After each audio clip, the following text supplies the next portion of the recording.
Hello, welcome to Ray-ality TV. I'm Raymond Bakari. Today I'm joined by the 2022 Republican candidate for governor, Ashley Kalus. Ms. Kalus, how are you today? Good. How are you doing? I'm doing great, and it's good to have you on. Starting off with the first question, you're running for the state's top office this year and are, to be fair, the presumptive Republican nominee at this point. Can you explain for those watching a little bit about yourself and why you want to be governor? Yeah, so Rhode Island needs a fighter now more than ever. COVID brought front and center the haves and the have-nots, and it's getting harder every day for working families in Rhode Island. We're getting killed at the pumps. Food prices are soaring. It costs more to heat our homes, and the income is just not keeping up with inflation. And the dream of home ownership is so far out of reach for many. As a mom of three school-age boys, I understand the struggle. And for me, I'm a problem solver. I saw firsthand through COVID testing and vaccine how government does not serve the people. And I'm all about holding people accountable and getting things done. I believe in metrics, key performance indicators, and benchmarks. And that's what I'll do as governor. This is your first time running for office, and you're a political newcomer in Rhode Island.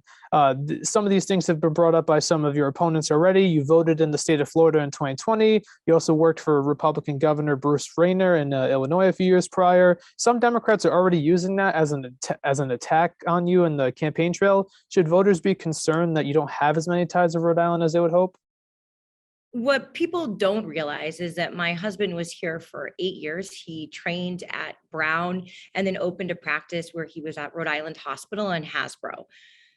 Our Comedy Plast, our nonprofit, was founded here and has completed 15 missions to Peru until COVID, and we're hoping to restart this year. In 2008, we were engaged in Providence, and we really hoped to start our life here. But with $250,000 in student loans, we couldn't afford to. So we left. Now we're back. I've always wanted to come back, and I love Rhode Island. Shifting to the platform now, one of your main priorities, to my understanding, is education. I know the Rhode Island GOP and national GOP are championing this issue in many ways. So let's start with one of them is school choice. Where do you stand on the issue of school choice? If your child is in a failing school, you should be able to pick a public school of your choice. The issue of what's being taught in school curriculums is also on the platform, the education platform for the Republican Party.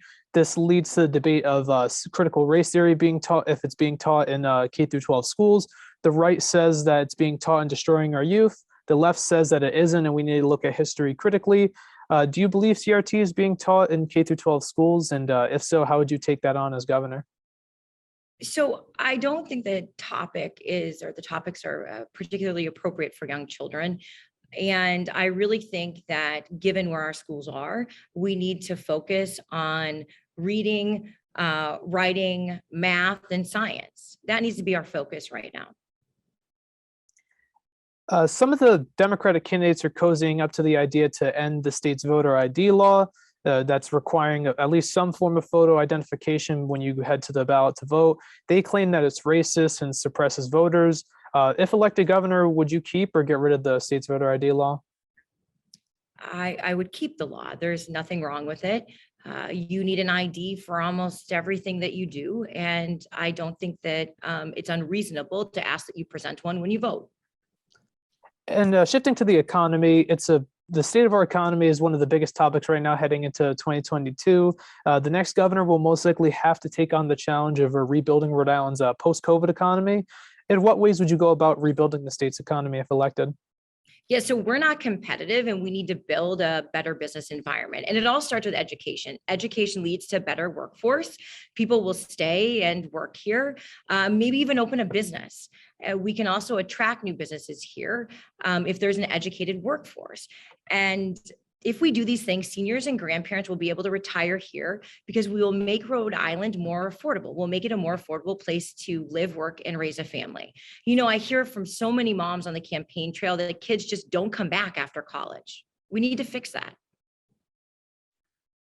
And speaking of the post-COVID economy, a big part of that also is distributing the vaccines. The Republican Party, some members of that party are sort of going all in on the anti-vaccine mandate movement, if you will, if that's the best way to put it. The vaccine mandates, last time it was polled here, polled well. People want this to be over and don't want to get COVID or fear their coworker or those near them or spreading it. Where do you stand on the COVID vaccine mandates? I am not for mandates. I am for choice. And shifting. Sorry, I can elaborate a bit more. I helped with COVID testing and vaccine in the state, and I'm proud of the work that I've done. It does not mean that I'm not for choice. What about when it comes to the mask mandates? That's also another hot button issue when we talk about the mandates. Again, I'm for choice. If you want to wear a mask, you can wear a mask, and you can make that decision based on your assessment of your comfort level and risk level. Shifting away from policy, some attacks that voters will likely hear the left try to associate you with is, so in Rhode Island, it's typically a blue state. So the left might try to say, oh, you're a Republican. They might try to associate you with Trump, or like the whole mantra that Republicans still think 2020 was rigged. The whole 9 yards is what they're going to try to throw at you in this campaign. So say you're talking to a voter in the state who only hears those talking points from the left. How would you explain that you're not in that category? I think that we're going to run a campaign of policy and ideas. I'd ask that voters listen to the vision that we have for the state, and what we would like to do. And I'm somebody who gets things done. I think we should focus on policies and a plan. So kind of, if you don't mind me making this comparison, kind of like the Glenn Youngkin route, where in Virginia, he just focused on local issues, didn't try to tie himself to Trump, stick to local issues. Rhode Island, we have big issues, right? We need to focus on our state's issues. So I think that it is fair that we focus on the issues that matter to Rhode Islanders, which is education, the economy, and ensuring that Rhode Island is an affordable place to live, work, and raise a family. My final question that takes a step away from politics, it's a non-political topic, and it's one that I ask everyone here on the show to keep tradition, and that is, in your opinion, what do you think Rhode Island is best known for? Clam cakes and chowder. That's a good one. Thank you. Ms. Kalus, I want to thank you so much for coming on the show. It's been an absolute pleasure of mine to have you on. Thank you so much for having me. And thank you for watching this episode of Ray-ality TV. If you want to see future episodes as soon as they're posted on this channel, please click both the subscribe button down below and the post notification bell icon to the right of it. I'm Raymond Bakari, and I'll see you on the next episode.